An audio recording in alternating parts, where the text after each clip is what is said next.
आप सभी ने एक कहावत सुनी होगी, सादा जीवन उच्च विचार। जिसके जीवन में जितनी सादगी होती है उतना ही उसके जीवन में आनंद होता है। जितना जिसका मन चंचल होता है उतनी चंचलता के साथ में उसकी मुसीबतें भी आती हैं। जीवन में आनंद पाने के लिए अपने चित्त को शांत करिए। श्रीमद् भगवद गीता में अर्जुन ने कृष्ण से पूछा था कि हे प्रभु, मन इतना चंचल है जैसे बालू को मुट्ठी में बंद करना संभव नहीं है, वह धीरे धीरे खिसकती रहती है। उसी प्रकार से ये चंचल मन हमेशा इंद्रियों के वशीभूत होकर के इधर उधर भागता रहता है। कृपया करके कोई ऐसा उपाय बताए जिससे मन को नियंत्रण किया जा सके, मन पर कंट्रोल किया जा सके। कृष्ण हंसते हैं और मुस्कुराते हैं, बताते हैं कि वास्तव में मन ऐसा है जिस पे कंट्रोल पाना असंभव तो नहीं है, लेकिन मुश्किल अवश्य है। केवल ध्यान से, अध्ययन से मन पर काबू किया जा सकता है। जहाँ पर मन लगाना चाहते हो वहाँ पर एकाग्र होकर के मन को लगा दीजिए।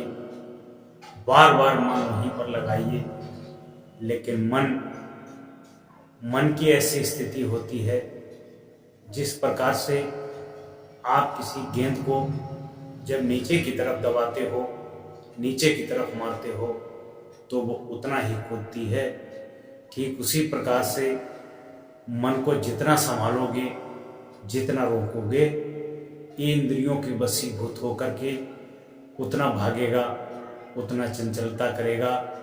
लेकिन निरंतर अभ्यास से, निरंतर प्रैक्टिस से मन को वश में किया जा सकता है, काबू में किया जा सकता है। जो मन पर विजय प्राप्त कर लेता है, जो मन को गुलाम बना लेता है, वह जीते जी भगवत को प्राप्त कर लेता है और अपने जीवन को आनंदमय बना लेता है।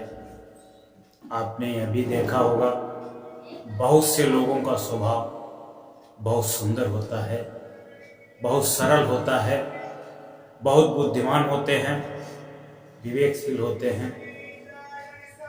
किसी के कहने से, किसी के सुनने से, किसी के ईर्ष्या द्वेष करने से, किसी की घृणा करने से, किसी की क्रूरता करने से, किसी के अहंकार से उनके ऊपर कोई असर नहीं पड़ता है। लेकिन वह लोग समझते हैं कि यह कमजोर व्यक्ति है, सीधा व्यक्ति है, इसके पास ताकत नहीं है, इसलिए ये पलट के जवाब नहीं देता है।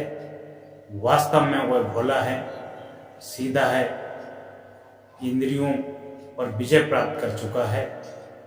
वो आपके क्रोध करवाने से भी क्रोधित नहीं होता है, आपके बहलाने फुसलाने से भी उसका मन चित्त शांत रहता है।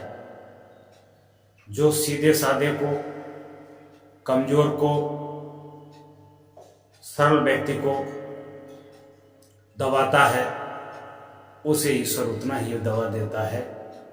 जो इनके साथ में दंभाचरण करता है, इनके साथ में चतुराई करता है, इनके साथ में छल छलावा करता है, छल कपट करता है, ईश्वर उनके साथ उससे ज़्यादा करते हैं। तुम जैसा करोगे वैसा भरोगे।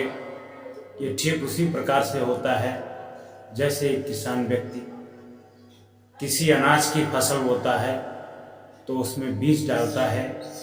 जो डाला गया बीज उससे 20 गुना 50 गुना अधिक पैदा करके देता है। उसी प्रकार से समाज में जो मनुष्य के द्वारा अच्छाइयाँ बोई जाती हैं, बुराइयाँ बोई जाती हैं, ये प्रकृति उसको उसी अनुपात में 20 गुना, 50 गुना, 100 गुना ज़्यादा करके वापस करती है। इसलिए सभी से आग्रह करूँगा कि कोई भी व्यक्ति किसी प्रकार की समाज में द्वेष भावना, बुराई पैदा ना करे, वरना उसी अनुपात में आपको वापस मिलेगी। समाज में जितनी आप सेवा करोगे, जितना परोपकार करोगे, जितना धर्म करोगे, जितना स्वाध्याय करोगे, जितना लोगों को सहयोग करोगे, उसी अनुपात में आपको वापस मिलेगा। आपका जीवन धन्य हो जाएगा। एक बार की बात है, किसी शहर में एक सेठ रहता था। उस सेठ की बहुत बड़ी बड़ी दुकानें थी। गांव की बूढ़ी माँ उस सेठ की दुकान पर राशन पानी लेने के लिए जाती थी। सेठ को पता लगा कि असली घी और गाय का घी गांव में शुद्ध मिलता है, क्योंकि गांव के शुद्ध लोग होते हैं, वह किसी प्रकार की मिलावट आदि नहीं करते हैं। इसलिए उसने उस बूढ़ी माँ से कहा कि माताजी, हमारे लिए 5 किलो घी ला देना। जो पैसा सभी लोग देते हैं वो पैसा हम आपको देंगे। माताजी ने कहा, ठीक है बेटा, हम आपके लिए घी ला देंगे। आज हम 1 किलो चीनी लेने आए थे, हमको 1 किलो चीनी दे दो और कल हम तुम्हारे लिए 5 किलो घी ला देंगे। बूढ़ी माँ जाती है, वह सेठ उनको पैसे भी दे देता है। 5 किलो 500 के हिसाब से 2500 रुपये देता है कि माताजी हमारे लिए शुद्ध देसी गाय का घी ला देना, जो पूजा और व्रत में भी काम आता है और मैं अपने स्वयं के इस्तेमाल के लिए भी गाय का घी रखते हैं। वह माताजी जाती हैं गाय का घी लेने के लिए, तो तौलने के लिए उनको 1 किलो वाट की आवश्यकता होती है। उन्हें कहीं भी पास पड़ोस में वाट नहीं मिलता है। उनका एक बच्चा होता है, वो बच्चा कहता है, माँ तुम 1 किलो चीनी लाई हो, उसी चीनी से घी को तौल दो। माँ भी कहती है, ठीक ही तो कह रहा है।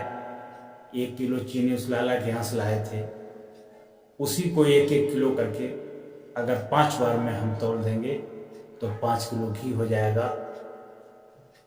वो बूढ़ी माँ चीनी को 1 किलो मान करके 1 किलो घी तौलती है और 1-1 किलो तौला हुआ घी एक पात्र में रखती जाती है। 5 बार उस चीनी से 1-1 किलो तौलती है, 5 किलो घी हो जाता है। फिर वो बूढ़ी माँ जब भी शहर जाती है, उस लाला को वो 5 किलो घी वापस कर देती है कि ये लीजिए, आपके लिए घी लाए हूँ। आपने 5 किलो घी मंगाया था, जो हमारे हाथों का बनाया हुआ है, शुद्ध और सात्विक देसी घी है। इसमें किसी प्रकार की कोई मिलावट नहीं है। लाला तो लाला है, वो लाला उस घी को तौलता है। तौलने में घी 5 किलो बचता है, 4.5 किलो बचता है। तब वो देख करके चौंक जाता है कि घी 500 ग्राम कम कैसे हुआ। वो बूढ़ी माँ पे लांछन लगाता है कि माँ, तुम कह रही थी कि घी शुद्ध है, कोई मिलावट नहीं है, लेकिन घी 500 ग्राम कम है, हम कैसे मान लें इसमें कोई मिलावट नहीं है। और फिर 500 ग्राम कैसे कम हो गया? आप तो 5 किलो के पैसा लेकर के गई थी। बूढ़ी माँ चक्कर में पड़ जाती है, परेशान हो जाती है कि मैंने स्वयं अपने हाथों से, अपनी आंखों से देख देख करके तौला है। उस बूढ़ी माँ की बात और उस लाला की बात होते होते वहाँ पर 20-50 लोग इकट्ठे हो जाते हैं।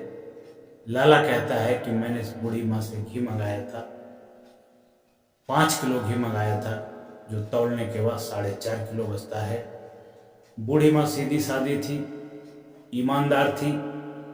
वह रोने लगती है कि मुझ पर इस तरह का लांछन लगाया जाता है। वह कहती है कि मैंने पूरे गांव में 1 किलो का वाट तलाशा, लेकिन मुझे वाट नहीं मिला। तो मैं इनके यहाँ से चीनी ले गई थी। उस चीनी को तनिक भी नहीं निकाला और मैंने उस चीनी को 1 किलो मान करके 5 बार में घी तौला, तब जाके 5 किलो हुआ। वो चीनी भी वो माँ साथ में लाई थी, तो इस चीनी को तौला गया। चीनी का वजन 900 ग्राम निकला। वह लाला हर किसी को 100 ग्राम कम देता था, उसने चीनी में भी 100 ग्राम कम दिया। तो इसी प्रकार 5 बार तौलने में 500 ग्राम घी कम हो गया। इसका तात्पर्य यह है, जौन जैसा करता है वैसा भरता है। अच्छा करोगे, अच्छा फल मिलेगा, समाज में मान प्रतिष्ठा बढ़ेगी, समाज में आपका वर्चस्व बढ़ेगा, सभी लोग आपका सम्मान करेंगे और आपका भाग्य उदय होगा। यदि बुरा करोगे तो आपका आचरण गलत होगा, आपका चरित्र गलत होगा, आपको कोई देखना तक पसंद नहीं करेगा। बैठने की तो बहुत दूर की बात है, लोग आपको रास्ता देखते हुए अपनी रास्ता बदल देंगे, कहेंगे दुष्ट और पापी आ रहा है। इसलिए ऐसे काम करो, सत्कर्म करो, सद्गुण सदाचार अपनाओ, अच्छे अच्छे कर्म करो, सहयोगी और परोपकारी बनो, ताकि तुम्हारे साथ साथ में दूसरे का भी जीवन धन्य हो जाए।